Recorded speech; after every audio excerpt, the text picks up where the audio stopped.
Okay, so now we will move to the next speaker. And before that, I would like to say that, my dear friends, it's definitely going to be a brainstorming session. Okay, now the speakers who are going to come now, they are actually now well prepared because they know from before only that we are going to conduct this session. And most of the students, those who have joined here, are preparing for ICR PG 2023, right?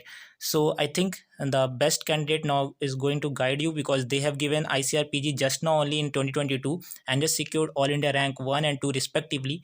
So now I may request Mr. Vineet Anand to start. Vineet, please.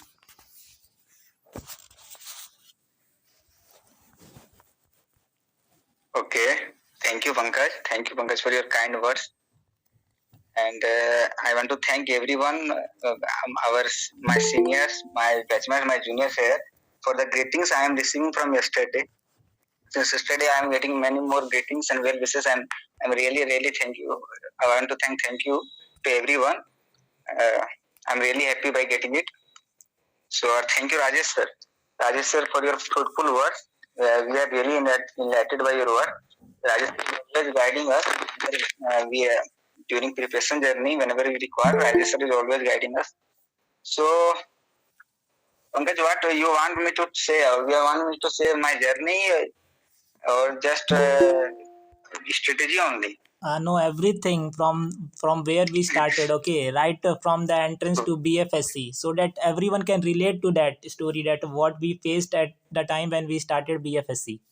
Okay, since the Okay, first semester student, since you want to listen that first year student how first year student thinks about fisheries. yes, yes, definitely.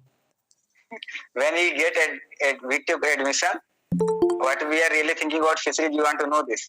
Yes, So yes, Vineet, yes. Pankaj better know me. Pankaj, Atul, they are my room partners. They better know me, and we all are just getting fisheries by luck only. By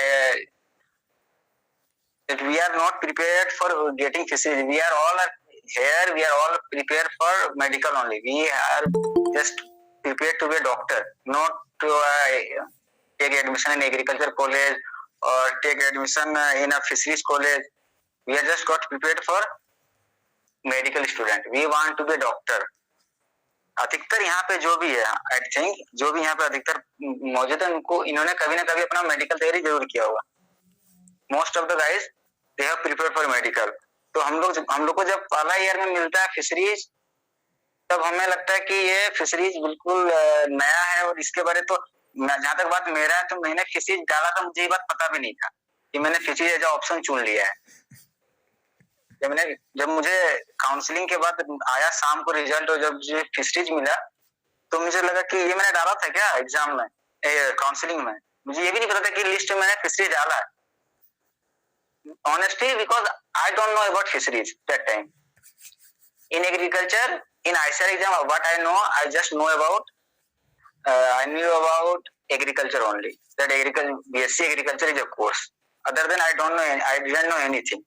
so मैंने fisheries डाला मुझे fisheries मिल गया मैं आरपीसीयू university में सी of ढोली मेरा college था मैंने वहां ज्वाइन कर लिया I was really excited to go for to visit college I was that much excited.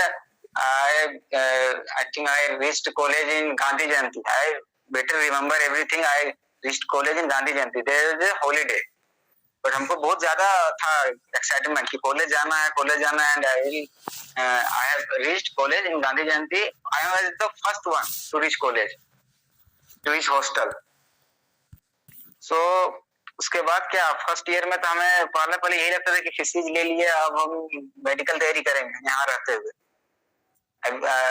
हमारे दिमाग में ये रहता है ना कि हाँ अभी पहला ईयर में आए तो मेडिकल तैयारी तो करना अभी छोड़ना थोड़ा ही है 2 साल से मेडिकल तैयारी कर रहे थे हम इससे पहले 2 साल कोटा में थे और यहाँ पे अधिकतर आदमी मुझे लगता है जो भी बच्चा यहाँ पे सुन रहा है मेरा यदि जूनियर होगा तो दे आर वॉरियर ये लोग वो नहीं है जिनको पता नहीं कि कंपटीशन की तैयारी कैसे करना है दे ऑलरेडी नो कि कंपटीशन की तैयारी कैसे करना है क्योंकि ये लोग कंपटीशन की तैयारी करके यहाँ तक आए हैं इन्होंने मेडिकल का प्रिपरेशन किया है तो इनको पता है कि मेडिकल का प्रिपरेशन में क्या लगता है कोई भी कॉम्पिटिटिव एग्जाम का प्रिपरेशन करने के लिए क्या चाहिए हमें ये बात तो इनको सबको पता चल गया है अभी जो है उनको वो जेआरएफ की स्टडी जान सकता है हमसे कि हाँ जेआरएफ के लिए क्या है, लेकिन कितना मेहनत करना पड़ता है, कैसे सीटिंग लेना है, 4-4 5 घंटे 6-6 घंटे का सीटिंग एक साथ ये कर सकते हैं, they are able to do.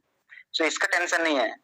तो हम जब फर्स्ट ईयर में ऐसे हम लोग सबको लगता था कि फिजिक्स लेना है तो अभी फिर मेडिकल भी पढ़ेंगे, मेडिकल भी करना है, पर एक बार आप कॉलेज कैंपस में जाने के बाद जब आपको Pankaj, Atul, mentioning their name, जब ऐसे दोस्त मिलते हैं उसके बाद आपको लगता नहीं है कि हाँ अब प्रिपरेशन जो है कोई मतलब का है कि आपसे प्रिपरेशन अब होगा नहीं, आप भूल जाओ। Choose fisheries as a field. यदि आप फर्स्ट ईयर के स्टूडेंट यहाँ पे हैं और आप सुन रहे हैं तो choose fisheries as a field. आप फिशरीज में आ गए तो You forget to told my name. Okay, sorry विश्व।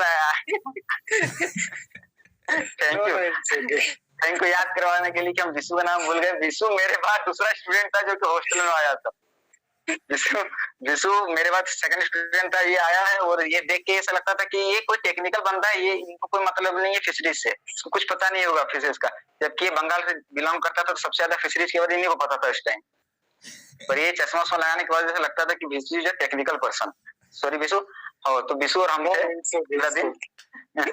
तो फिर हम जब आप यदि फिशरीज चुन लिए तो फिर आपको फिशरीज में रहना है। अब आप ये माइंड सेट कर लीजिए कि नहीं, now because fisheries has a broad scope. हम लोग को आज बिकॉज आफ्टर रिजल्ट क्या हुआ ना कि आज कुछ लोग आए थे मेरे घर पे, ऑनेस्टली बता रहा हूँ मैं आपको, कुछ लोग आए थे मेरे घर पे, they are from media, from different newspaper. ये लोग आके मुझसे ये नहीं पूछा था कि मेरा रैंक क्या है, इनको सबसे पहले ये जानना था कि आप जिस फील्ड में किए थे ये फील्ड क्या है। They are not curious about my rank, they are just curious about the field from where I belong. इनको फिशरीज ही नहीं पता, ये फिशरीज एग्रीकल्चर का पार्ट है, इनको ये पता ही नहीं है, ये किस एग्जाम के थ्रू फिशरीज में जाते हैं इनको नहीं पता। They know about medical, they know about engineering, they know about CA, they know about CLAT और CAT, but they don't know about fisheries. तो फिशरीज का तो इनको फिशरीज का ही पता नहीं था। जब ये आए थे तो इनको पहले हमको एक्सप्लेन करना पड़ेगा कि फिशरीज क्या है, फिर हमको पता है कि कौन सा एग्जाम होता है, किस एग्जाम में मेरा रैंक आया है। उसके बाद उनको अच्छा ये तो फिर ब्रॉड स्कोप है, इसमें कोई स्कोप जानना है कि फिशरीज में स्कोप क्या है। आप इसको कर लिए, अब आगे आप क्या कीजिएगा, क्या स्कोप है आपको, आप कोई जॉब आता है क्या फिशरीज में, क्या फिशरीज करने के बाद जॉब मिल पाता है? तो बोला हाँ फिशरीज मिलने के बाद जॉब होता है। इन बातों को इनके लिए बिल्कुल नया था, इनको लगता था कि ये अपने बच्चों को कभी फिशरीज के लिए भेज ही नहीं सकते क्योंकि इनको तो पता ही नहीं, इनको अवेयरनेस ही नहीं कि फिशरीज भी एक फील्ड है। तो ऐसा अभी भी है, मतलब हम 4 साल हो गया मेरा डिग्री किया हुआ, उस टाइम भी ये हाल था और अभी भी लगभग कम ज्यादा आज भी यही स्थिति है कि फिशरीज के बारे में बहुत लोगों को नहीं पता है। तो अभी यदि आप आए हैं फर्स्ट ईयर के स्टूडेंट है और आपको लगता है कि फिशरीज क्यों ही ले लिए, अभी भी उनको मेडिकल लेना चाहिए, अभी भी उनको मेडिकल के लिए जाना चाहिए, यदि आप चाहते हैं तो आप ट्राई कर सकते हैं, ये मैं मना नहीं करूंगा, लेकिन आप फिशरीज को छोटा समझ के उसका ट्राई मत कीजिए कि फिशरीज इतना बड़ा फील्ड नहीं है इसलिए हमको मेडिकल तैयार, मेडिकल अभी भी प्रिपरेशन करना है। नहीं, fisheries itself a very broad scope, future है इसका। तो हम लोग को अब हम 4th ईयर है, ग्रेजुएट हो गए हैं, एक एंट्रेंस एग्जाम और हमारा हो गया है, तो फिर हम पीजी करने के लिए जा रहे हैं, तो हम तो ये बात कह ही सकते हैं कि इसमें है ब्रॉड स्कोप। मेरी एक फ्रेंड जो है वो अभी फॉरेन में इरास्मस मुंडस स्कॉलरशिप लेके वो फॉरेन में पढ़ रही है। मेरे कुछ दोस्त हैं जो कि अपना स्टार्टअप स्टार्ट कर चुके हैं अभी से ही। मेरे कुछ दोस्त है जैसे पंकज है, अतुल है, इन लोगों को प्लेसमेंट भी हो चुका था। तो हम कैसे मान सकते हैं कि फिशरीज में स्कोप नहीं है? मेरे लगभग मेरे सारे सीनियर्स कहीं ना कहीं या तो जॉब कर रहे हैं या फिर वो हायर स्टडीज में है। अभी राजेश सर ने आप लोगों को जो बताया, राजेश सर खुद ही अभी पीएचडी करने के लिए जा रहे हैं और वो भी ऑल इंडिया रैंक 1 है और वो पीएचडी कर रहे हैं, मतलब उनको पता है कि इसमें हायर स्टडीज के बाद अच्छा स्कोप है, इसलिए वो जा रहे हैं। तो क्यों आदमी 5 साल 7 साल देगा कोई भी किसी फील्ड में? इसका मतलब ये है कि स्कोप तो है, तो आप स्कोप नहीं है इस कारण से आपको किसी दूसरे फील्ड में जाने की जरूरत नहीं, स्कोप यहाँ पे है, प्रॉपर स्कोप आपको मिलेगा। आपको टाइम देना पड़ेगा जैसे कि किसी भी फील्ड में आपको देना पड़ता है। आप यदि मेडिकल का तैयारी कर रहे हैं और यदि आपको लगता है कि सिर्फ आप एमबीबीएस कर लेने से काम बन जाता है तो आप वो टाइम नहीं रह गया। अब एमबीबीएस के बाद आदमी एमडी करना मतलब पीजी करना चाहता है, उसके बाद फिर आगे हायर एजुकेशन के बाद ही उनका भी वैल्यू है। तो कोई भी अब ऐसा तो नहीं कि किसी भी फील्ड में बस एक डिग्री ले लिए तो आप अब इनफ है कि आपको कोई जरूरत नहीं है कि इधर कुछ करना नहीं पड़ेगा, आपको मेहनत तो हर जगह करना पड़ेगा। तो फिशरीज भी वैसा ही फील्ड है। तो first year students, if you are here and listening us, then if you have chosen fisheries as a your career option, तो आपको इधर उधर भटकना नहीं, इधर उधर सोचना नहीं है, आप फिशरीज में रह सकते हैं, इसमें ब्रॉड स्कोप है। रिसर्च कर लिए जाइए, आप फॉरेन जाइए, फॉरेन में बहुत अपॉर्चुनिटी फिशरीज वालों को मिलती है। मेरा जैसे कि मैंने बताया, मेरे एक बैचमेट अभी इरास्मस मुंडा स्कॉलरशिप लेके जा रही है। बहुत लोग अभी भी प्रिपरेशन कर रहे हैं फॉरेन जाने के लिए, कोई आईएलटीएस की तैयारी कर रहा है, कोई ने एग्जाम दिया है, कोई जीआरई का तैयारी कर रहा है, कोई अलग अलग तैयारी कर रहा है, पर उनको फॉरेन जाना उनको पता है, they know the path how, कैसे वो जा सकते हैं। So your professor will guide you. जैसे कि हमारे प्रोफेसर हमें गाइड कर किए थे कि कैसे आप अप्लाई कर सकते हैं, कैसे आप जा सकते हैं, तो दे विल गाइड यू। इसमें स्कोप तो पूरा है। तो first I think Pankaj, first year student के लिए जो डाउट है वो तो दूर हो गया हो। हाँ, यस यस, श्योर विनीत। तो अब second year student, first year के बाद जब हम सेकंड ईयर में मूव करते हैं, तो सेकंड ईयर में फिर हम लोग को अब जब मतलब आप रह चुके एक साल, तो अब आप तो फिशरीज मतलब आप चुन चुके हैं। जब यहाँ कोई सेकंड ईयर स्टूडेंट है, तो सेकंड ईयर स्टूडेंट के दिमाग में रहता है कि अब थोड़ा जानना स्टार्ट कर दे कि फिशरीज आखिर क्या है। चलिए पहला साल तो निकल गया, ये अंडर फ्रेशर, फिर फ्रेशर मिल रहा है, फिर थोड़ा सा आजादी मिल रहा है तो घूम रहे हैं, कॉलेज लाइफ बहुत दिन से चाह रहे थे, अब मिला है तो एंजॉय कर रहे हैं। अब आप सेकंड ईयर में है, तो अब सेकंड ईयर में आप जहां से भी बेसिक नॉलेज कुछ भी आपको मिल रहा हो फिशरीज से, कहीं से भी आपको बेसिक नॉलेज मिल रहा है, कोई टीचर बात कर रहा है, कोई आपका सीनियर कुछ बता रहा है, कहीं आप बैच में कोई डिस्कस कर रहा है, जहां से भी आपको मिल सकता है कुछ भी बेसिक नॉलेज, तो आप उसको गैदर कीजिए। ये बहुत इंपॉर्टेंट है कि जरूरी नहीं कि आपको बस पढ़ना ही है, सुन के भी हो सकता है। कोई किताब आपको कोई बोला गया कि हाँ ये किताब है, इसलिए नहीं कि एग्जाम का तैयारी कर रहे हैं, आपको जेआरएफ को या फिर आपको किसी चीज के बारे में सोचना नहीं है, अभी सेकंड ईयर में आप ना, तो इतना जरूरी नहीं कि आप सेकंड ईयर से ही तैयारी स्टार्ट कर दीजिए। Enough time, third fourth year you will get enough time. उतना में कोई भी एग्जाम एक साल में निकाला जा सकता है, यूपीएससी तक आदमी एक साल में निकाल लेता है, तो जेआरएफ भी निकल सकता है, उसको तो यूपीएससी के लेवल का तो क्वेश्चन नहीं होता होगा इसमें। तो आप सेकंड ईयर में तो कहीं से भी यदि आपको इन्फॉर्मेशन मिल रहा है तो आप गैदर कीजिए, कोई दिक्कत नहीं। आप कोई भी बुक आपको बोला गया कि ये इंटरेस्टिंग है तो थोड़ा पढ़ने की कोशिश कीजिए, ताकि आप बेसिक फिशरीज, कम से कम जो बेसिक फिशरीज है वो तो आपको पता चल ही जाए। बेसिक फिशरीज से आप रूबरू हो जाएंगे यहाँ सेकंड ईयर में। एलोंग विथ कि आपका जो सेमेस्टर चल रहा है उसमें तो आपको पता ही चल रहा है, तो सेमेस्टर तो हम लोग कैसे निकालते हैं, मतलब यहाँ पे हमको ज्यादा ऑनेस्टली बोलना चाहिए कि नहीं, पर हम पंकज, हम लोग क्या, अतुल, हम लोग क्या करते थे कि हम लोग एक रात पहले वन नाइट फाइट, वही चल रहा है। हमको लगता है हर एक कॉलेज में लगभग यही चल रहा है कि कल एग्जाम है एक्सटर्नल का, तो आज रात को रात भर जो है using my notes using someone's notes, क्योंकि अपना नोट तो कोई बनाता नहीं है, कोई अपना नोट नहीं बनाता है। मान लीजिए आपके बैच में 15 बच्चे हैं, तो 15 बच्चे हैं तो नोट्स तो कोई दो ही बनाएगा, क्लास 3 तो 2 बच्चे जा रहे हैं।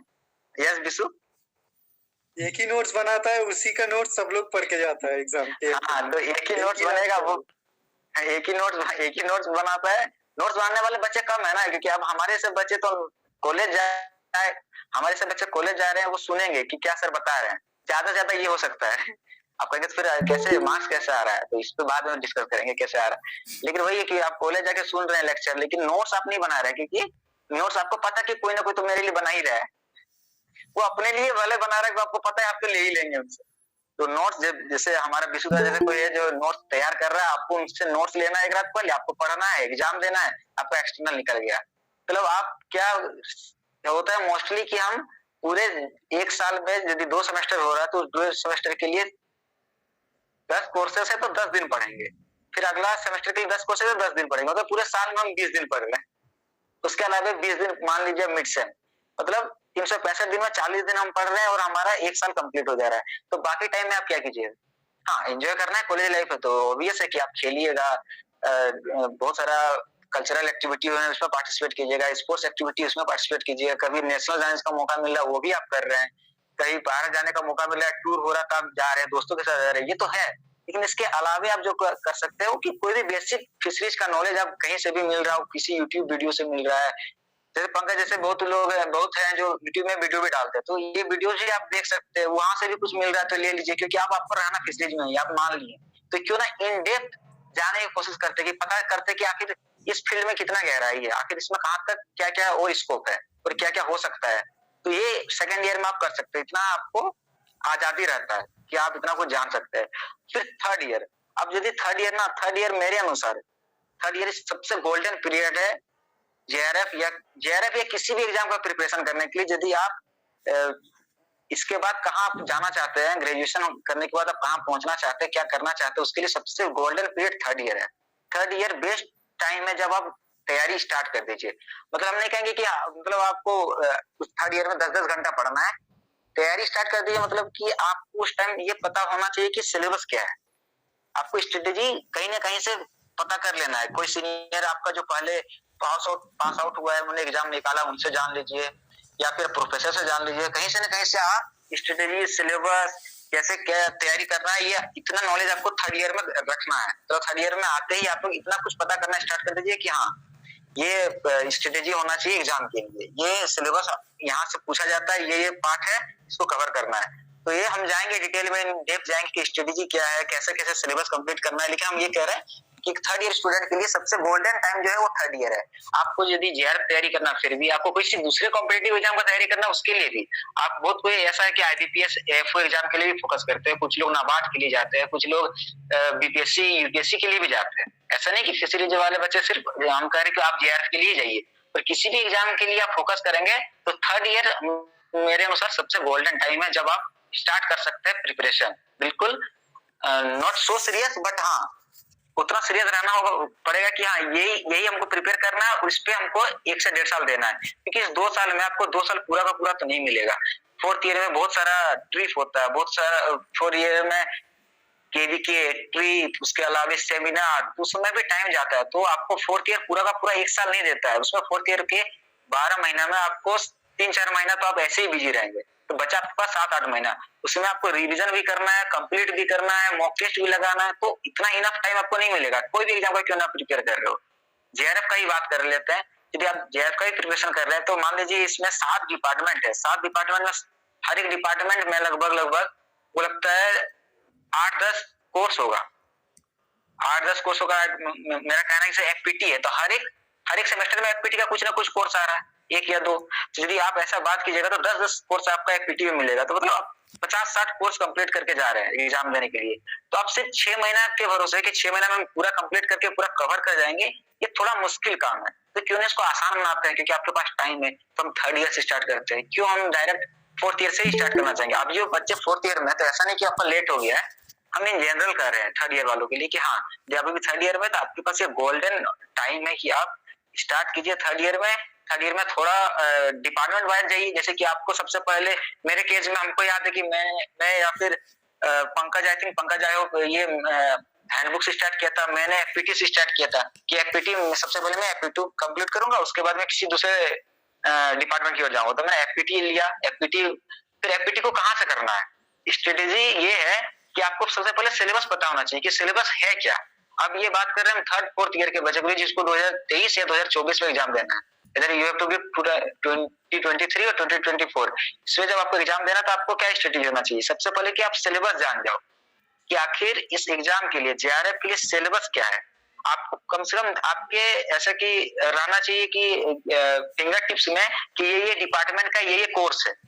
कम से कम आप सिलेबस निकाल लो, या तो इसका प्रिंट आउट निकाल लो, या फिर उसका सॉफ्ट कॉपी कम से कम अपने पास रखो। आपको पता होना चाहिए कि एफपीटी, एफआरएम, एफईएस, एफईएन, एक्यूसी, एएचएम, एईएफ, ये 7 डिपार्टमेंट है, इतना आपको पता होना चाहिए। अब अभी भी आप यदि ये नहीं जानते हैं, तो आप जान जाओ कि हाँ, इतना सारा डिपार्टमेंट है। अब हम आपको एफपीटी कंप्लीट करना है मान लीजिए, तो आपको लगेगा एफपीटी हम कहाँ से करें, क्योंकि कोई आपको कहेगा कि नहीं बालाचंद्रम पढ़ लो, फिर आपको लगेगा कि हमारे कॉलेज में तो ई कोर्स से पढ़ाया जा रहा है, तो ई कोर्स कर लेते हैं। फिर कोई कहेगा बालचंद्र से ज्यादा मटेरियल तो गोपा कुमार में था, क्यों ना गोपा कुमार में पढ़ लेते हैं।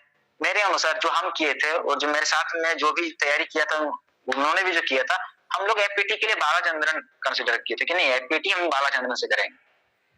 भले ही हो सकता है कुछ पॉइंट्स बालाचंद्रन में ना हो, कहीं और ज्यादा हो, या फिर ई कोर्स में ज्यादा मिल सकता है, या फिर आप गोपा कुमार उठाओ तो मिल जाएगा।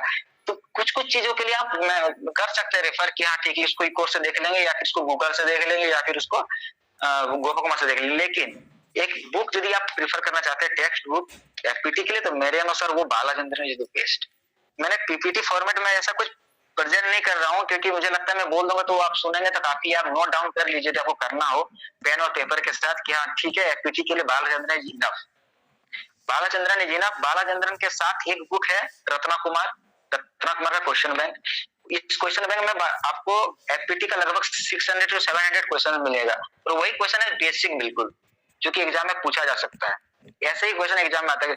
एग्जाम्स में जैसे कि राजेश सर आप पहले ही बता चुके हैं, एग्जाम से क्वेश्चन सुपरफिशियल होता है। ऐसा नहीं कि एग्जाम में आपको बिल्कुल इन डेप्थ ही सब कुछ जानना है, कि इन डेप्थ ही सारा क्वेश्चन रहेगा, कि हमको जो सबसे टफ कॉन्सेप्ट है बस उसी से क्वेश्चन आता है। नहीं, तब कुछ ऐसा नहीं होता हमेशा। उनको 120 क्वेश्चन में एक मतलब एक बैलेंस बनाना है, कि कुछ क्वेश्चन इजी रहेगा, कुछ क्वेश्चन मॉडरेट लेवल का, कुछ क्वेश्चन बिल्कुल टफ, और कुछ क्वेश्चन तो आपके छोड़ने के लिए भी होता है। वो हम भी छोड़ के आए थे, हमसे पहले पिछले साल कोई टॉप किया होगा वो भी छोड़ेगा, वो अगले साल वाला भी छोड़ेगा। ऐसा तो नहीं कि 480 होगा 480 आउट ऑफ 480 ही लाना है, इसी में आदमी टॉप कर रहा है। ऐसा कंपटीशन तो इधर है भी नहीं। ऐसा तो नीट में मिलेगा कि 720 में 720 लाना है तो ही आपका कुछ भला हो सकता है। इधर इतना कंपटीशन नहीं है अभी तक, तो हो सकता है बाद में थोड़ा बढ़ जाए, लेकिन अभी तक तो इतना नहीं है। अभी तो आप देख लीजिए कितना मार्क्स में आपको AR1 मिल रहा है, या फिर टॉप 10 टॉप 50 का मार्क्स कितना है, क्या कट ऑफ है, इतना तो आप देख ही सकते हैं, एनालाइज कर सकते हैं। तो आप FPT के लिए बालाचंद्रन कीजिए, उसके साथ साथ रत्ना कुमार का क्वेश्चन बैंक है, वो हमेशा उसको जैसे आपका कंप्लीट हो रहा है आप रत्ना कुमार से कुछ कुछ क्वेश्चन लगा लीजिए, या फिर मॉक टेस्ट तो बात का है तो पहले आप रत्ना कुमार को प्रीफर कीजिएगा कि हाँ FPT में इसके साथ हम रत्ना कुमार कवर कर रहे हैं। फिर जब आपका एक डिपार्टमेंट हो जा रहा है, इसमें ज्यादा मैक्सिमम मुझे लगता है 1 महीना लगा था मुझे, क्योंकि इसमें कुछ कुछ चैप्टर बहुत इंपॉर्टेंट है। जैसे उसमें आप केनिंग फ्रीजिंग जाइएगा तो वो इन डेप्थ आपको बहुत लंबा लगेगा पढ़ने में। वो 12 से 15 दिन आपको सिर्फ लग सकता है केनिंग पढ़ने में, यदि आप केनिंग सही से पढ़ रहे हैं बालाचंद्रन से। तो ये आपका टाइम टेकिंग प्रोसेस है। उसके बाद कुछ कुछ चैप्टर बिल्कुल इजी है, कुछ कुछ चैप्टर बस एक एक दिन का, एक एक दिन में आप 2-2 चैप्टर भी कर सकते हैं। कुछ कुछ चैप्टर से बस एक आध कॉन्सेप्ट में ही क्वेश्चन आता है, तो फिर आपको उसके लिए पूरा चैप्टर में हर एक लाइन याद करना है, पढ़ना इतना कोई इंपॉर्टेंट नहीं रह जाता। आप जब क्वेश्चन लगाएंगे क्वेश्चन बैंक से तो आपको लगेगा कि ये कवर हो गया खत्म बात। तो आपको उसके साथ साथ बस आप चाहते तो शॉर्ट नोट्स बना लीजिए, शॉर्ट नोट्स के साथ, या फिर आप बुक में ही मार्क कर लीजिए, यदि आपका अपना बुक है तो बुक मार्क करके हाईलाइट कर लीजिए कि ये पॉइंट इंपॉर्टेंट है। FRM FPT में हम बालाचंद्रन रेफर कर रहे हैं कि Balachandran is the best book, best T. उसके अलावा FRM मुझे लगता है कि FRM का 2 जगह जहां से FRM कवर हो सकता है। पहला तो हैंडबुक है। हैंडबुक डिपार्टमेंट में हैंडबुक का नाम नहीं आता है कि कोई डिपार्टमेंट हैंडबुक जैसा कोई डिपार्टमेंट नहीं है, पर हैंडबुक लगभग सारे डिपार्टमेंट को टच करता है। पूरा हैंडबुक आपको थोरोली बिल्कुल रीड करना है, हैंडबुक को छोड़ना नहीं है। इस बार हम ये भी डिस्कस करते हुए लोगों को देखे कि हैंडबुक से तो यार क्वेश्चन ही नहीं था इस बार, पता नहीं कैसे हैंडबुक से ज्यादा क्वेश्चन आया ही नहीं। कॉन्सेप्ट आपको डेवलप करना है, कॉन्सेप्ट को बिल्ड करना, तो आपको हैंडबुक पढ़ना पड़ेगा। हैंडबुक पढ़ने में मौत आती है, ये बात हम मानते हैं, ये हमारे साथ भी हुआ था। कि मेरे साथ साथ मेरे जितना भी था साथ में सबको हम देखते थे कि हैंडबुक स्टार्ट करना खुद में ही बहुत चैलेंजिंग था। जब हम हैंडबुक के लिए सोच रहे थे तो हम से मेरा रूम पार्टनर उस टाइम अतुल था, तो हम देखते थे कि अतुल हैंडबुक स्टार्ट किया पढ़ना, तो हमको लगता था कि कैसे कोई हैंडबुक मतलब हैंडबुक कैसे पढ़ सकता है। हमको लगता है बिना हैंडबुक पढ़े काम हो सकता है क्या। हम अतुल को बोले थे अतुल यार क्या ऐसा हैंडबुक जरूरी क्या, कोर्स कवर कर लेंगे तो नहीं चलेगा। तो बोल रहे थे नहीं हैंडबुक तो पढ़ना पड़ेगा, कुछ कुछ चैप्टर बहुत अच्छा है हैंडबुक में, स्टार्टिंग का देखे वो पढ़ के। हम फिर स्टार्ट करने में, सिर्फ हैंडबुक को स्टार्ट करने में हमको लगभग 1 महीना लगा। हम लोग 15 दिन लगभग तो मिले थे कि हम हैंडबुक चाह रहे पढ़ना, पर हम स्टार्ट नहीं कर पा रहे, ऐसा स्थिति था। एक बार हम जब हैंडबुक का पहला 1-2 चैप्टर पढ़े उसके बाद हमको लगने लगा कि नहीं हो सकता है कि थोड़ा सा मतलब टफ हो वो, उसके लाइंस इतना मतलब कलरफुल ना हो, थोड़ा सा ऐसा लगता काला अक्षर भेज हो रहा है टाइप का। उसमें बुक को देख के लगेगा कि इसमें तो कुछ इंटरेस्टिंग है ही नहीं, ना फिगर है ना कुछ है, बस लाइन टू लाइन लिखा हुआ, बहुत सारा डेटा भी है उसमें। उस डेटा के साथ क्या प्रॉब्लम है कि आपको हैंडबुक पढ़ने का तरीका आना चाहिए। हैंडबुक में हर एक चैप्टर में हर एक लाइन इंपॉर्टेंट नहीं है, बहुत सारा डेटा है, वो हो सकता है पीजी वालों के लिए इंपॉर्टेंट हो, PhD वालों के लिए इंपॉर्टेंट हो, बस ऐसे डाल दिया हो, जनरल डाटा हो कि डाल दिया हो। आपको सारा याद नहीं रखना है, जो इंपॉर्टेंट आप जब पढ़ोगे तो आपको पता चल जाएगा कि यही बस पार्ट इंपॉर्टेंट है इसमें, यही मेरे एग्जाम के लेवल का है। बात है कि इसका लेवल कुछ अलग है, ये मेरे लेवल का नहीं, तो वो आपको उसमें स्ट्रेस नहीं देना है। आपको स्ट्रेस बस उतना में देना है कि हाँ ये पार्ट हैंडबुक का ये जो पार्ट है, इस पार्ट से मेरा JRF का क्वेश्चन बन सकता है, बस इतना ही हमको याद रखना, उसको हाईलाइट कर लीजिए। हैंडबुक का नोट्स बनाना जहां तक है तो मैं नहीं प्रीफर करता हूँ, क्योंकि हैंडबुक का नोट्स फिर हैंडबुक इतना हो जाएगा, फिर आप नोट्स पढ़ोगे कि हैंडबुक पढ़ोगे तो रिवीजन कहां से करोगे। तो हैंडबुक में ठीक है हाईलाइट कर लीजिए इंपॉर्टेंट पॉइंट, कुछ पॉइंट लिख सकते हैं आप, हो सकता है कि आप कुछ पॉइंट लिख लो, लेकिन आप यदि नहीं भी नोट्स बनाते तब ये चल सकता है कि आप हैंडबुक को हाईलाइट कर रहे हैं, जहां इंपॉर्टेंट पॉइंट है उसको कवर कर रहे हैं। तो मेरे अनुसार FRM के लिए हैंडबुक, इसके साथ ई कोर्स में बेस्ट जगह है जहां से पढ़ा जा सकता है FRM इस बार भी कुछ कुछ क्वेश्चन था इकोर्स से सीधा डायरेक्ट क्वेश्चन था, कुछ कुछ फिगर था जो दिया हुआ है इकोर्स में, तो आप FRM से रिलेटेड था वो सीधा सीधा इकोर्स उठा के दिए थे वो लोग। तो FRM के लिए इकोर्स प्लस हैंडबुक मुझे लगता है कि ये इनफ है। फिर आपको लगेगा कि जब इतना तो फिर ये SS खन्ना का क्या करना है, SS खन्ना बुक भी तो बहुत इंपॉर्टेंट है। तो आप रेफर कीजिए उस टेक्स्ट बुक को, तब कीजिए जब आपको जो आपको लगता है कि कहीं से कवर नहीं हो पा रहा, तो आप उसको खोलिए, सीधा उस चैप्टर पे उस टॉपिक पे जाइए, उस टॉपिक को आप सीधा कवर कीजिए, उसमें जो इंपॉर्टेंट पॉइंट है आप लिख लीजिए, क्योंकि आप फिर से जब रिवीजन कीजिएगा तो फिर से आप एसेस करना का उस लाइन को पढ़ने के तो जाएंगे नहीं, तो आपको क्या करना है, आपको कहीं लिख लेना है वो पॉइंट, हाँ कि ये पॉइंट हमने उस टेक्स्ट बुक में से खोजा था, उसको आप कहीं लिख लिए, तो उतना के लिए आप कर सकते हैं। क्योंकि हम नहीं कहेंगे कि एक ही डिपार्टमेंट को आप 4 जगह से पढ़े, क्योंकि आपको 7 डिपार्टमेंट कवर करना है। अब 7 डिपार्टमेंट कवर करना है तो मुझे पता है कि प्रैक्टिकली ये पॉसिबल नहीं है। हम थ्योरी में आपको बोल देंगे कि ठीक है FRM के लिए आप एसएस खन्ना पढ़ लीजिए, कोर्स भी पढ़ लीजिए, हैंडबुक भी पढ़ लीजिए, और 2-3 बुक का नाम मैं बता देता हूँ, इसको भी आप कर लीजिए, लेकिन प्रैक्टिकली ये पॉसिबल नहीं हो पाता है, क्योंकि आपको इतने डिपार्टमेंट कवर करने के बाद आपको मॉक टेस्ट देना है, बहुत सारा टेस्ट सीरीज देना है, टेस्ट सीरीज में भी जो क्वेश्चन आपसे नहीं बन रहा उसको लिखना है, उसको आपको ये एक प्रोसेस है एग्जाम का। तो आप बताइए कैसे हम आपको कह दें कि FRM के लिए आप 4 बुक फॉलो कीजिए, आपको सिलेबस कवर करना है, your main aim should be to cover the syllabus anyhow possible, आप कवर कीजिए सिलेबस को। अब यदि सिलेबस कवर कर लेते तो आपका मैक्सिमम काम तो वहीं से हो जाता है, सो आप कहीं से भी कीजिए, जरूरी नहीं कि आप सिलेबस इको से कवर कीजिए, आपको यदि एसएस खन्ना से करना तो आप वहीं से बस कीजिए, कोई दिक्कत नहीं है, आपका सिलेबस कवर हो रहा है कि नहीं ये इंपॉर्टेंट है। फिर FRM के बाद हम कहेंगे FES वो पार्ट है, राजेश सर भी बता रहे थे कि जैसे extension economics states population dynamics, ये कुछ ऐसा कुछ टॉपिक है जिससे क्वेश्चंस हमेशा हर साल पूछी जाती है, एक अच्छे खासे नंबर में पूछे जाते हैं। हमको लगता है यदि ये चारों को मिला दो तो 15 से 20 क्वेश्चन हो सकता है, इससे ज्यादा जाएगा, एक्सीड कर सकता है, और ये क्वेश्चन आपका रैंक डिसाइड करता है। क्यों? क्योंकि बहुत सारे बच्चे इस डिपार्टमेंट को या तो छोड़ देना चाहते हैं या तो फिर इसको लास्ट के लिए छोड़ देते हैं कि लास्ट में देख ले, लास्ट में कर लेंगे। फिर क्या होता है कि या तो लास्ट के लिए छोड़ने के बाद ये लास्ट में होता भी तो बहुत मुश्किल से, थोड़ा कुछ पार्ट हुआ कुछ पार्ट नहीं हुआ, ऐसा हो जाता है। पर इससे क्या ना, ये कॉन्सेप्चुअल पार्ट है, यदि आप इसको पढ़ते तो इंटरेस्ट भी आपका आएगा, आपको रटने के अलावा कुछ ऐसा चीज मिलेगा फिशरीज में जो कि कॉन्सेप्ट से रिलेटेड है। इकोनॉमिक्स में क्या है, इकोनॉमिक्स में ज्यादा इकोनॉमिक्स का क्वेश्चन इस बार का भी आप उठा के देखिए तो ये केस बेस्ड क्वेश्चन आता है, मतलब इलास्टिसिटी पे क्वेश्चन रहेगा, elasticity of demand, elasticity of supply, इस पे क्वेश्चन रहता है, ऐसा नहीं कि आपको रट के जाना है, पढ़ने में भी इंटरेस्टिंग, और ये रैंक डिसाइड करता है, इसलिए एक स्कोर आपको एक एवरेज स्कोर के बाद जो पार स्कोर है ना, ये आपको यही डिपार्टमेंट देगी FES, इसमें एक्सटेंशन इकोनॉमिक्स स्टेट्स आता है, ये 3, इसके अलावा FRM का पार्ट है जरूर पॉपुलेशन डायनेमिक्स भी ऐसा सब्जेक्ट है जिससे क्वेश्चन लगातार हर साल अच्छे खासे नंबर में पूछा जा रहा है, और ये भी आपका रैंक डिसाइड करने के लिए एक मेजर कोर्स है, तो आप इसको जरूर फोकस कीजिए, और इसके लिए सबसे बेहतर जगह है ई कोर्स। यदि आपको एक्सटेंशन इकोनॉमिक्स कंप्लीट करना तो इसके लिए सबसे बेहतर है ई कोर्स, और यदि आपको स्टैटिक्स कवर करना तो स्टैटिक्स के लिए मेरे अनुसार RS वेदर इज बेस्ट, RS वेदर जो बुक है वो बेस्ट बुक है, आप उसको प्रीफर कीजिए।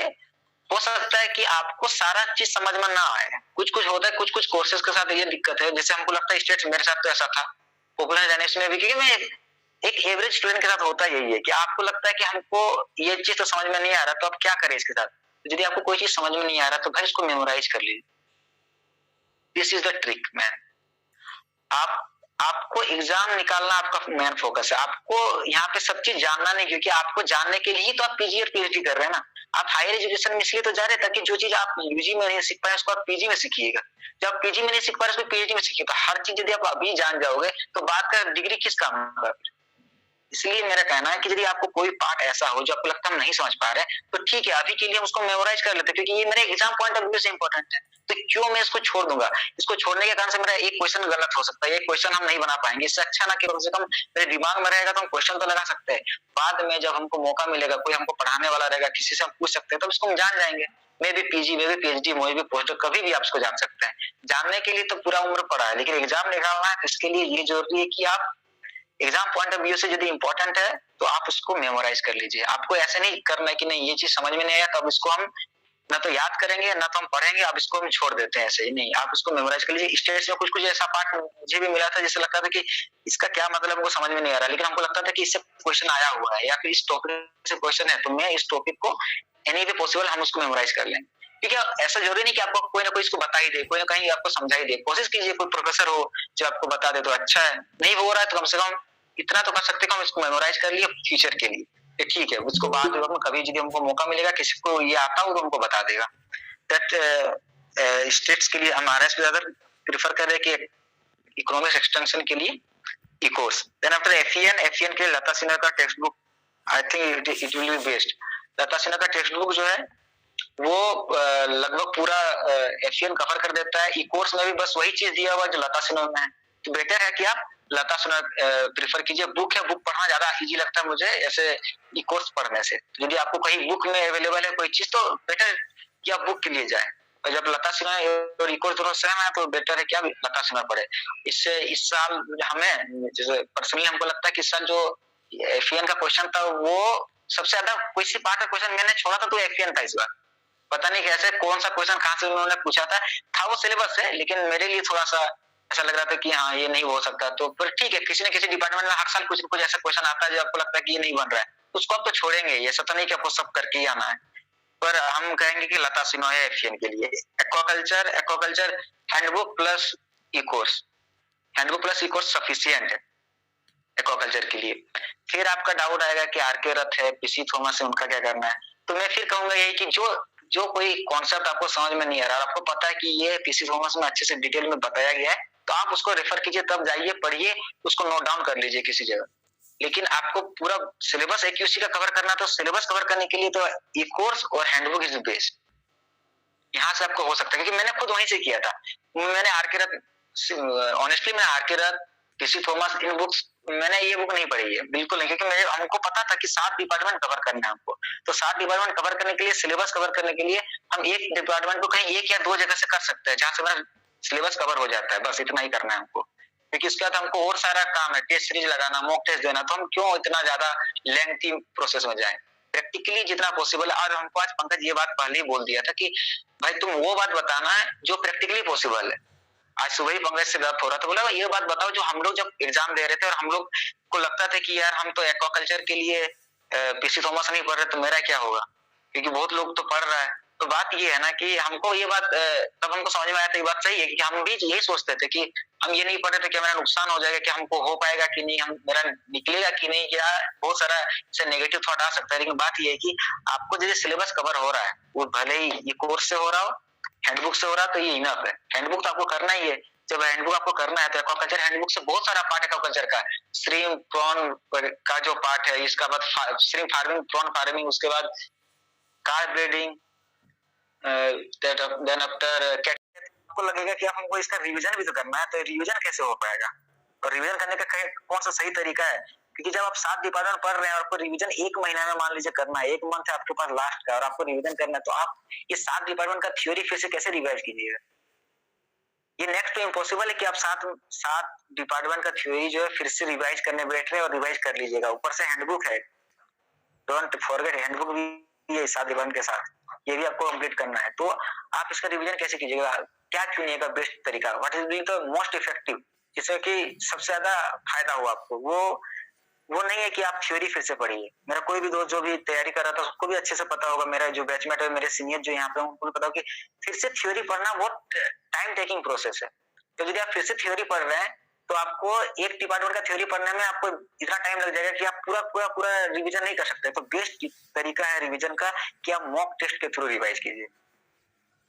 मैं कहना चाहता हूँ यही कि आप जब भी आप अभी तैयारी कर रहे हैं, यदि तैयारी करना स्टार्ट कर दिया, आप 3rd ईयर में हो या 4th ईयर में, यदि आप तैयारी स्टार्ट कर दी है तो जो भी मॉक टेस्ट, जो भी टेस्ट सीरीज आ रही है उसको ज्वाइन कर लीजिए। एक टेस्ट सीरीज हमको नहीं लगता 150-200 से ज्यादा का है।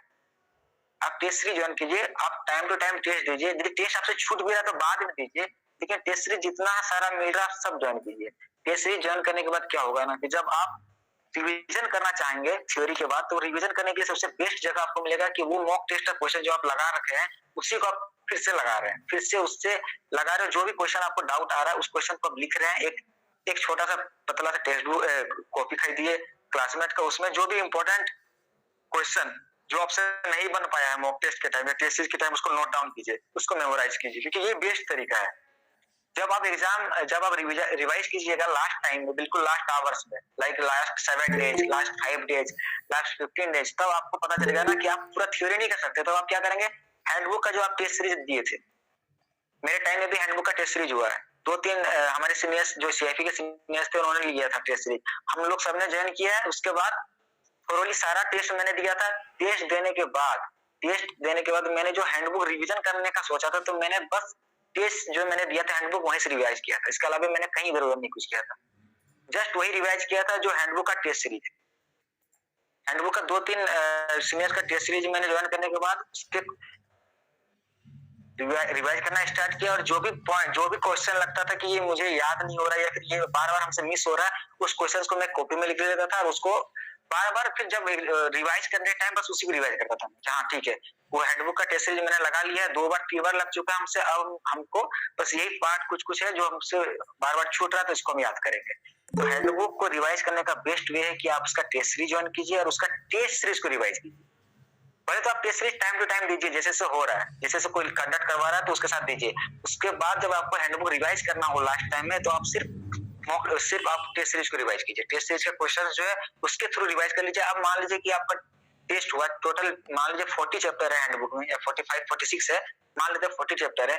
एक चैप्टर से 100 क्वेश्चन, मतलब पहला 3 चैप्टर का टेस्ट हुआ, उससे 100 क्वेश्चन मिला आपको, तो टोटल ऐसे करके आपको मान लीजिए 1500 क्वेश्चन मिल जा रहा है पूरा हैंडबुक से। तो आप सोचिए कि आपको 1500 क्वेश्चन आपका तैयार हो चुका है।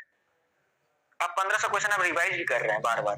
दूसरा किसी और का टेस्ट था, उसमें भी 1500 आपने किया, कुछ क्वेश्चन मिल सकता है कि सिमिलर हो, कुछ क्वेश्चन अलग हो। तो मान लीजिए कि आपके पास 3000 हैंडबुक का क्वेश्चन है, 40 चैप्टर में 3000 क्वेश्चन यदि हैंडबुक से है, तो अब पूछने वाला अलग कहाँ से पूछेगा, उसको सिलेबस से ही पूछना है ना आपको क्वेश्चन। सिलेबस तो आप कवर कर ही रहे हैं टेस्ट सीरीज से, तो 3000 इससे। उसके अलावा जब आप मॉक टेस्ट ज्वाइन कीजिएगा, तो मॉक टेस्ट लगभग एक मॉक टेस्ट में लगभग 10 सीरीज ऑफ टेस्ट होगा। मान लीजिए कोई एक मॉक टेस्ट फुल सिलेबस का ले रहा है, उस मॉक टेस्ट में वो 10 टेस्ट लेगा, उस 10 टेस्ट में एक टेस्ट में मान लीजिए 100 क्वेश्चन दे रहा है, या 120 क्वेश्चन दे रहा है, जैसे 120 क्वेश्चन एग्जाम में होते हैं। तो मान लीजिए आपके पास कितना 120 question out of and 10 test, तो 1200 क्वेश्चन हो गया। वैसा यदि आप 6 या आप ऐसे 8 या 10 मॉक टेस्ट ज्वाइन कर लीजिए किसी का भी, तो आपके पास लगभग 12,000 क्वेश्चंस का एक क्वेश्चन बैंक आपका खुद का तैयार हो गया है। आप सोच के देखिए, कोई भी एग्जामिनर आपकी इस 15,000 क्वेश्चन से बाहर कहां से क्वेश्चन पूछेगा। यदि आप 15,000 क्वेश्चन तैयार कर ले रहे हैं बस मॉक टेस्ट से, टेस्ट सीरीज से, इस 15,000 से बाहर क्वेश्चन कोई भी एग्जामिनर इसके बाहर से क्वेश्चन कहां से लाएगा। जब आप मॉक टेस्ट देते हैं तो इससे एक और फायदा क्या होता है कि आप हमेशा नया क्वेश्चन के साथ डील करना सीखते हैं कि ठीक है अभी नया क्वेश्चन मिला है, इसको हम सोचना शुरू किया, अब चलो ठीक है ऑप्शन एलिमिनेट कर रहे हैं, ऑप्शन एलिमिनेट करना सीख रहे हैं, ऑप्शन एलिमिनेट हो गया, अब जो भी 2 ऑप्शन है इसमें से एक ऑप्शन चुनेंगे। अब देखिए कि आपका ये टेंडेंसी डेवलप होता जाएगा कि आप ज्यादा से ज्यादा क्वेश्चन लगाना सीख जाएंगे कि हाँ पहले स्टार्टिंग में आपको हो सकता है दिक्कत हो, कि बाद में ये आपको बहुत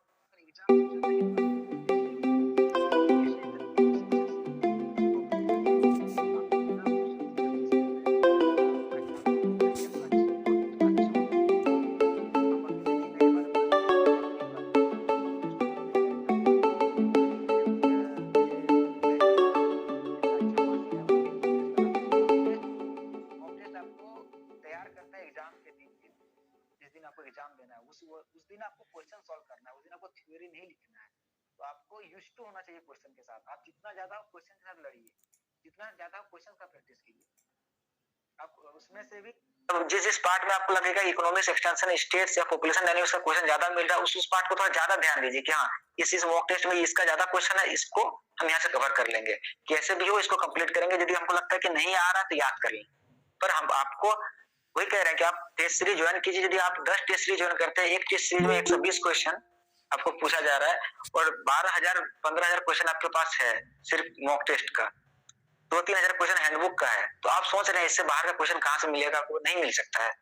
कोई इससे बाहर का क्वेश्चन सेट ही नहीं कर सकता। मैंने खुद ही इसी तरीके से तैयारी किया था। मेरा खुद का तैयारी बस ऐसा ही था कि मैंने बहुत सारा मॉक टेस्ट दिया है, टेस्ट पे टेस्ट देता था। कोई भी मैंने एग्जाम से एक रात पहले तक भी जितना जो भी टेस्ट सीरीज था उसको मैं ज्वाइन करके दिया करता था।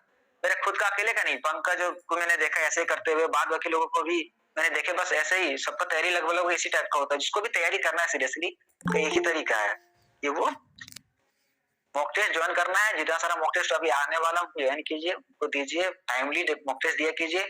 किसी कारण से छूट जाता हो तो उसको बात के लिए अपने छोड़ रखा हो तो उसको फिर कंप्लीट कीजिए। यानी हाँ, एक दिन में बैठ के 3-4 टेस्ट सीरीज लगा दीजिए, कोई दिक्कत नहीं, 3-4 टेस्ट लगा दीजिए। क्या है 5-6 से तो क्वेश्चन लगाना है। यदि 4 टेस्ट सीरीज आपका छूट गया हो, मान लीजिए 4 टेस्ट और टेस्ट सीरीज 4 टेस्ट, तो कितना 500 क्वेश्चन बनता है। तो 500 क्वेश्चन तो आप एक दिन में लगा ही सकते हैं। 500 क्वेश्चन एक दिन में लगाना नॉट अ टफ टास्क, आप चाहें तो कर सकते हैं। सब 500-1000 क्वेश्चन तक भी लगाया जा सकता है एक दिन, यदि आप कोशिश करते हैं। तो आपको लास्ट एग्जाम के पहले तक में 12,000 से 15,000 कम से कम क्वेश्चन तैयार करना आपका खुद का। ये क्वेश्चन का रिवीजन आपको करके जाना एग्जाम से पहले, और यही आपको कॉन्फिडेंस देगा और यही आपका रैंक बूस्ट करेगा। ये मैंने भी करके गया था, मैं अधिकतर लोगों को से मैंने सुना है, इससे पहले भी किए। और बाद बाकी जो सिलेबस कवर करना है वो तो मैंने आपको बता दिया। रिवीजन कैसे करना है, कहाँ से करना है, मैंने ये भी बता दिया। मॉक टेस्ट आपका की है, मॉक टेस्ट आपको देना ही, जितना सारा मॉक टेस्ट हो। हम भी मॉक टेस्ट लेके आए हैं, हमारा भी एक है ग्रुप जो हम टेक्वाप्रोस करके जो हम लोग मॉक टेस्ट लेके आए हैं और कंप्लीट भी करवा रहे हैं। वहां पे भी मॉक टेस्ट होगा। और बाकी सारा भी बहुत कोई है जो कि हमारी बैच का बहुत कोई मिलेगा आपको जो कि मॉक टेस्ट करवाएंगे, उनको भी आप ज्वाइन कीजिए बिल्कुल। क्योंकि आपको तो क्वेश्चन लगाना है ना, आपको तो क्वेश्चन चाहिए, जितना ज्यादा क्वेश्चन हो। 120, 150, 200 से ज्यादा कोई चार्ज करता नहीं है। और इतना तो आखिर दिया जा सकता है। ऐसा कुछ नहीं है कि ये कोई बहुत ज्यादा बड़ा अमाउंट है जो आप पे नहीं कर सकते। क्योंकि आप याद कीजिए, आप नीट का तैयारी करते थे और ये सब का तैयारी के टाइम 1-1, 1.5 लाख रुपया हम लोग एलएन में और कोटा में दे के आए हैं। तो ये 1,000-1,200 रुपया वाला बेटर है। लास्ट में आप देखिएगा कि जो आपको खर्चा लगा है इस एग्जाम को तैयारी करने में, what you have spent 1200 to 1500 rupees, और आपको अच्छा खासा रैंक मिला है, अच्छा खासा कॉलेज मिल रहा है, तो कुछ नहीं है इसकी जगह। ये तो इतना तो आपको करना चाहिए। और Pankaj, are you there? Yes Vineet. Pankaj, और आगे क्या है कि क्या बात किया जाए इससे? हम तो हमको लग रहा है कि अधिकतर चीज जो एग्जाम से रिलेटेड था वो तो कवर हो गया होगा। हाँ, हमको लगता है कि अभी ईश्वरिया का सेशन कर लेते हैं, उसके बाद जो डाउट आएंगे उसका आंसर दे देंगे हम लोग। इसके डाउट का आंसर दे देंगे ना? ठीक है। तो इतना सारा पार्ट जो है, इससे कम से कम हम लोग एक जनरल ओवरव्यू तो ऐसा है कि स्ट्रेटेजी कुछ ऐसा ही होना चाहिए। और फिर एक लास्ट बात ये है कि हमारा माइंडसेट जो है वो भी हम प्रिपेयर रहना चाहिए हमको, कि हम जेआरएफ की तैयारी कर रहे हैं तो ऐसा नहीं कि थोड़ा थोड़ा डिस्ट्रक्शन आए बीच बीच में और हम जेआरएफ से थोड़ा कि नहीं अब ये करना है, ये आ गया है तो अब हम ये करेंगे, ये नहीं करेंगे, जेआरएफ छूट गया मेरा। ये सब डिस्ट्रक्शन थोड़ा बचना है। क्योंकि आप सोच लिए कि हमको जेआरएफ करना है तो फिर फोकस रहना है कि हाँ अब हमको जेआरएफ ही करना है। अब हमको 2-3 नाव में पैर नहीं रखना है। अब हम जेआरएफ सोच लिए तो जेआरएफ करेंगे, अब नहीं करना है तो फिर मत कीजिए, कोई दिक्कत नहीं है।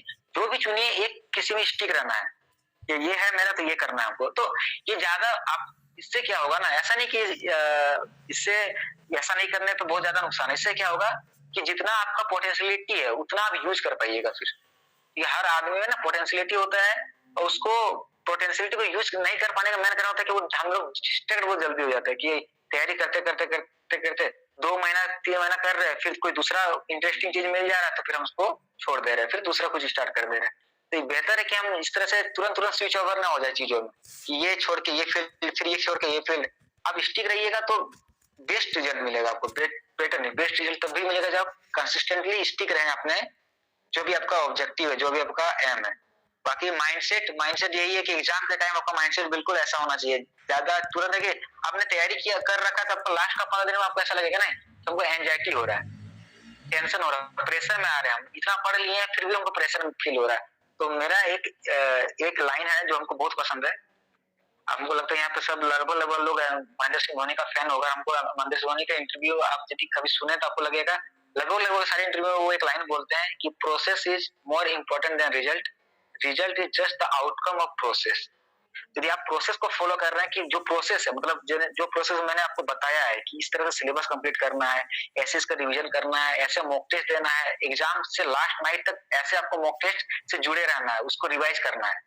यदि आप इस प्रोसेस से स्टिक हैं तो आपको रिजल्ट का नहीं सोचना कि रिजल्ट क्या होगा, रैंक कैसा आएगा, कॉलेज मिलेगा कि नहीं, कौन सा कॉलेज मिलेगा, नहीं मिला तो मेरा कैरियर का क्या होगा, इतना आपको नहीं जाना है। आप एक काम कर रहे हैं, आप इस प्रोसेस पे स्टिक रहिए, आपको रिजल्ट का टेंशन नहीं लेना है। आप यदि प्रोसेस आपको लगता है कि आपका प्रोसेस सही जा रहा है तो रिजल्ट ऑटोमेटिकली इसका आउटकम है प्रोसेस का, तो ये ऑटोमेटिक बेहतर हो ही जाएगा जब आपका प्रोसेस सही जा रहा है। तो लगता है इनफ हो गया आज के लिए, क्योंकि मेरे बाद भी और स्पीकर है तो हमको लगता है कि उनको मौका मिलना चाहिए, उनको बोलना चाहिए। They also have a lot of experience. तो Pankaj, you can proceed to the next speaker. Thank you. Thank you, Vinit, for your such a fruitful words.